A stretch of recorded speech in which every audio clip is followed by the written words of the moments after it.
आणि आताच्या क्षणाची मोठी राजकीय बातमी समोर येते। मातोश्रीचा दूत अशी ओळख असलेले ठाकरे गटाचे सचिव मिलिंद नार्वेकर यांना गळाला लावण्याचे भाजपचे प्रयत्न सुरू असल्याची माहिती सूत्रांनी दिली।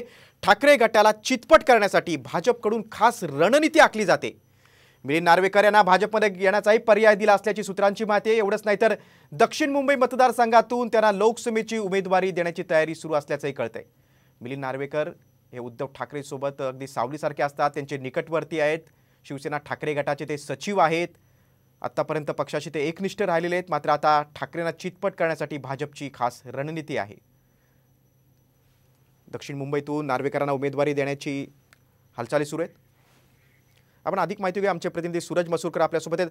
सूरज, मातोश्रीचा दूत भाजपच्या गळ्याला लागणार का?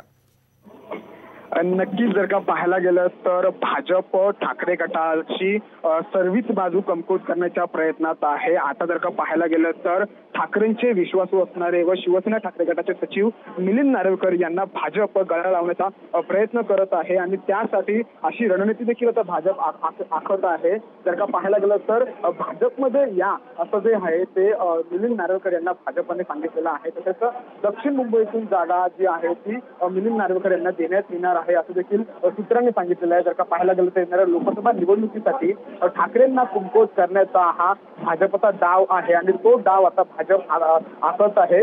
शिवसेनेचे ठाकरे गटाचे सचिव जे आहेत मिलिंद नार्वेकर ठाकरे गटांचे विश्वासू सोबतही मानले जातात आणि त्यांनाच आता भाजप गळा लावण्याचा प्रयत्न करत आहे, भाजपमध्ये घेण्याचा प्रयत्न करत आहे। जर का असं झालं तर ठाकरेंचे सगळ्यात विश्वासू सोबतही असणारे मिलिंद नार्वेकर भाजपमध्ये गेले तर ठाकरे पूर्णपणे कमकुवत होतील। हा जो भाजपचा मुख्य अजेंडा आहे तो भाजप राबवते आणि म्हणूनच कुठेतरी ही सर्व रणनीती आहे ती भाजपकडून आखली जाते अशी जी माहिती आहे ती सूत्रांनी काम केलेला दिलेली आहे। निश्चितच सूरज, आणि लोकसभा निवडणुकीच्या पार्श्वभूमीवर असं झालं तर तो ठाकरे गटाला सर्वात मोठा धक्का असेल। तुम्ही सविस्तर माहिती दिली त्याबद्दल धन्यवाद।